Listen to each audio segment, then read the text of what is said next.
यह व्रत शीघ्र फलदायी है। किंतु फल न मिले तो 3 माह के बाद इस व्रत को फिर से शुरू करना चाहिए, और जब तक मनवांछित फल न मिले तब तक यह व्रत 3-3 महीने पर करते रहना चाहिए।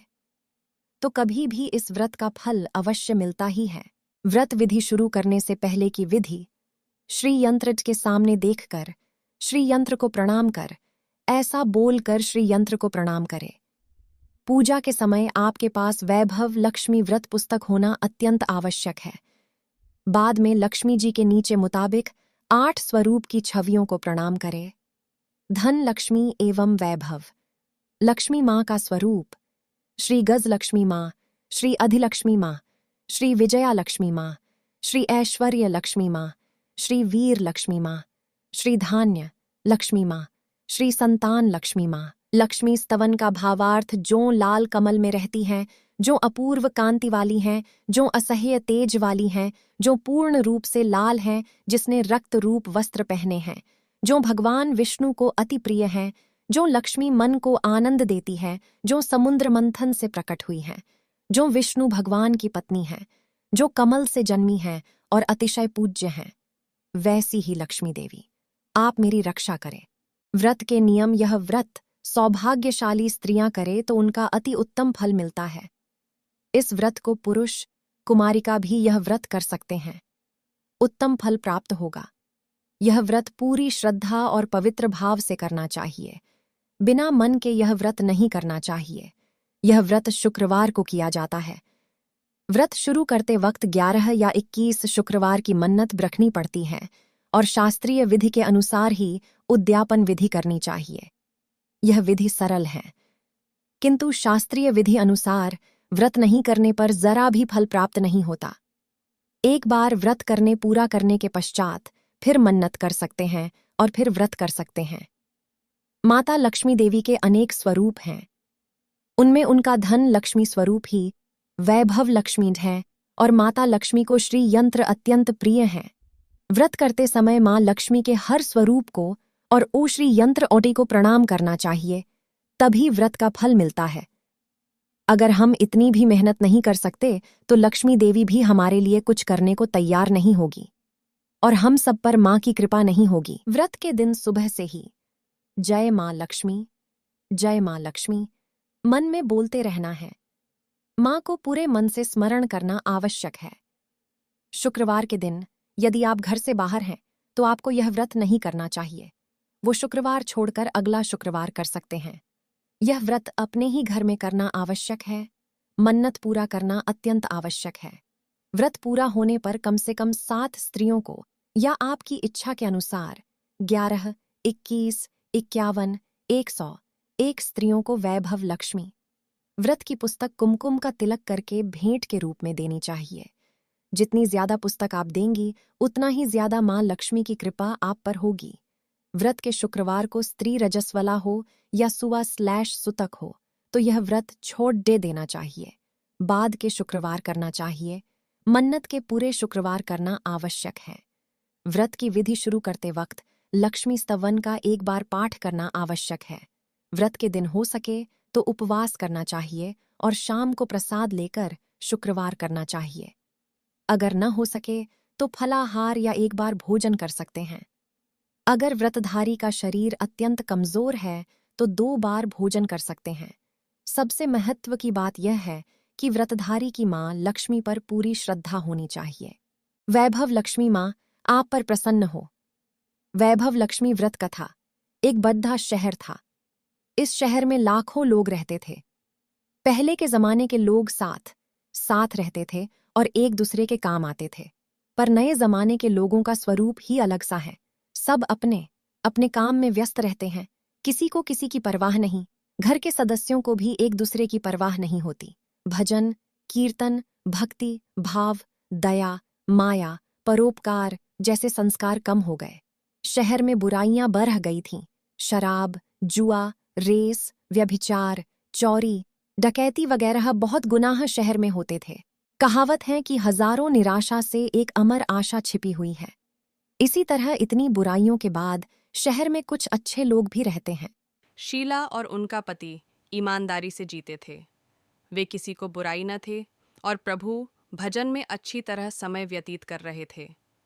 उनकी गृहस्थी आदर्श गृहस्थी थी और शहर के लोग उनकी गृहस्थी की सहायता करते थे। शीला की गृहस्थी इसी तरह खुशी खुशी चल रही थी। पर कहा जाता है कि कर्म की गति अटल है। विधाता के लिखे लेख कोई नहीं समझ सकता है।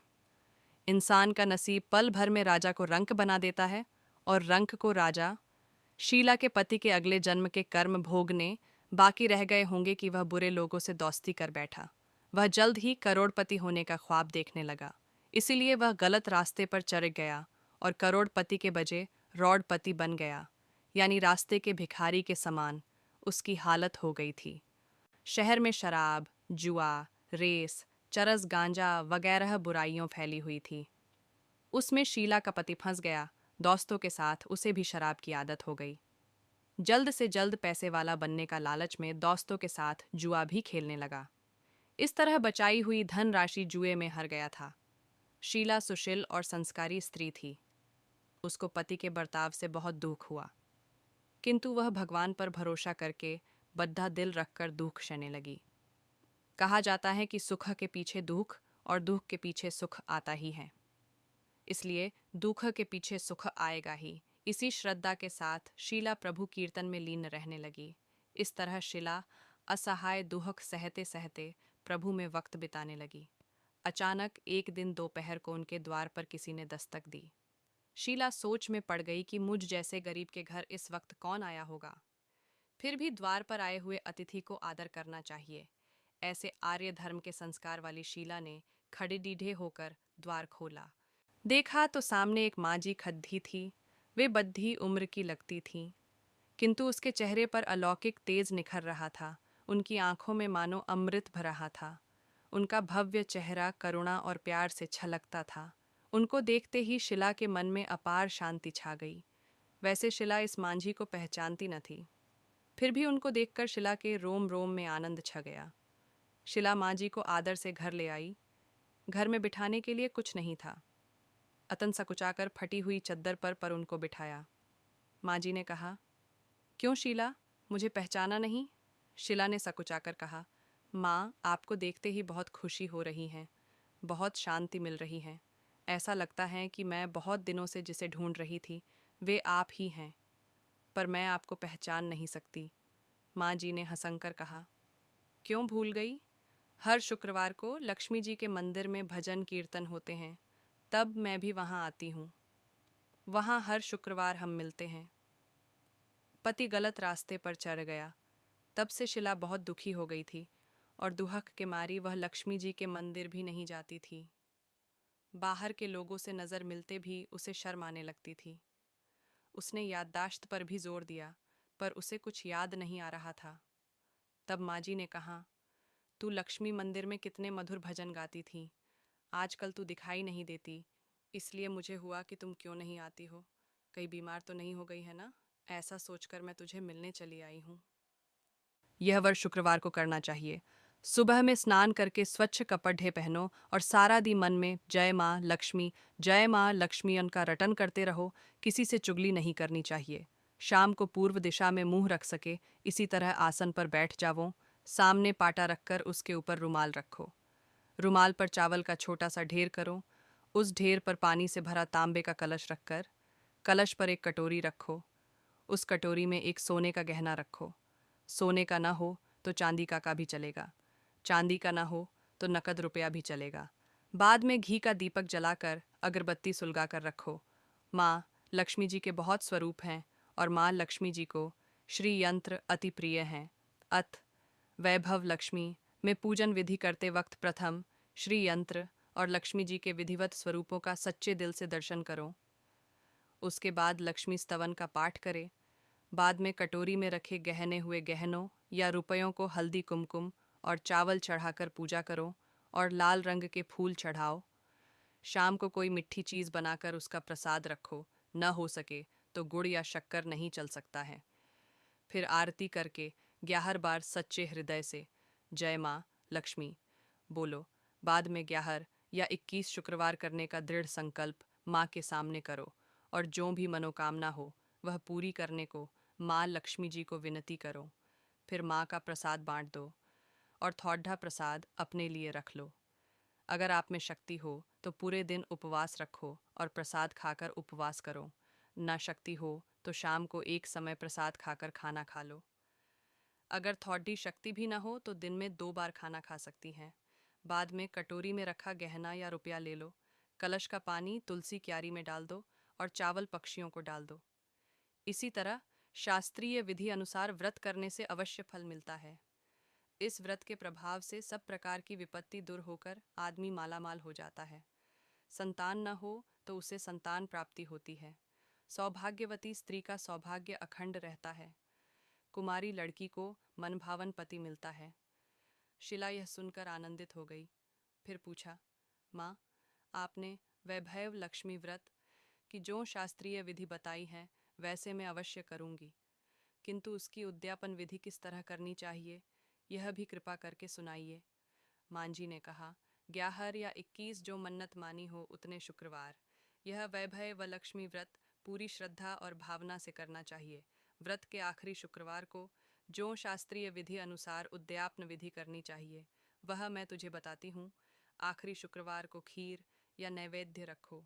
पूजन विधि हर शुक्रवार को करते है वैसे ही करनी चाहिए।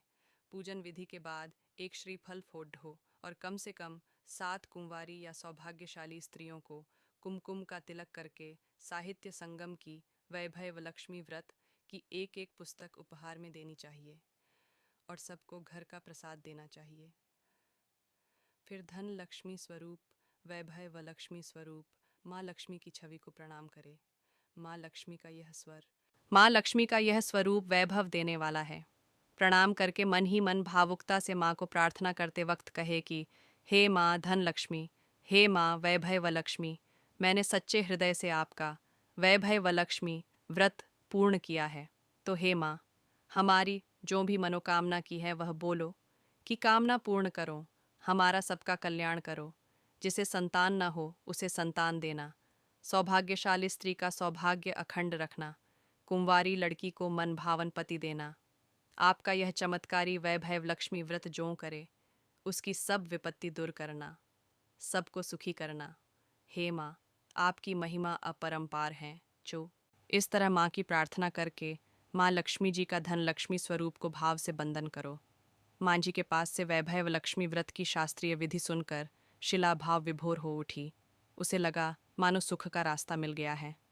उसने आंखें बंद करके मन ही मन उसी क्षण संकल्प लिया कि हे वैभव लक्ष्मी माँ, मैं भी माँ जी के कहे मुताबिक श्रद्धा से शास्त्रीय विधि अनुसार वैभव लक्ष्मी व्रत 21 शुक्रवार तक करूंगी और व्रत की शास्त्रीय विधि अनुसार उद्यापन विधि करूंगी। इस तरह माँ की प्रार्थना करके माँ लक्ष्मी जी का धन लक्ष्मी स्वरूप को भाव से बंधन करो। शिला ने संकल्प कर आंखें खोलीं तो सामने कोई न था। वह विस्मित हो गई कि माँ जी कहाँ गए। यह माँ जी दूसरा कोई न था, साक्षात लक्ष्मी जी ही थीं। शिला लक्ष्मी जी की भक्त थी। शिला लक्ष्मी जी की भक्त थी, इसलिए अपने भक्त को रास्ता दिखाने के लिए माँ लक्ष्मी देवी माँ जी का रूप धारण कर शीला के पास आई थी। दूसरे दिन शुक्रवार था। सवेरे स्वच्छ वस्त्र धारण कर शिला मन ही मन श्रद्धा से और पूरे भाव से जय माँ लक्ष्मी, जय माँ लक्ष्मी माँ मन ही मन रटन करने लगी। सारा दिन किसी की चुगली नहीं की। शाम हुई तब हाथ पांव मुंह धोकर शिला पूर्व दिशा की ओर मुंह करके बैठी। घर में पहले सोने के बहुत घने थे। पाप पति के गलत रास्ते पर चरच कर सब गहने गिरवी रख दिए थे, पर नख की चुन्नी बच गई थी। नख की चुन्नी निकालकर उसे धोकर शिला ने कटोरी में रख दी। सामने पते पर रुमाल रखकर मुट्ठी भरकर चावल का ढेर किया। उस पर तांबे का कलश पानी भरकर रखा। उसके ऊपर चुन्नी वाली कटोरी रखी। फिर मंजी ने कही थी, शास्त्रीय विधि अनुसार वंदन, स्तवन, पुंजन वगैरह किया और घर में थोड़ी शक्कर थी, वह प्रसाद रखकर वैभव लक्ष्मी जी का व्रत किया।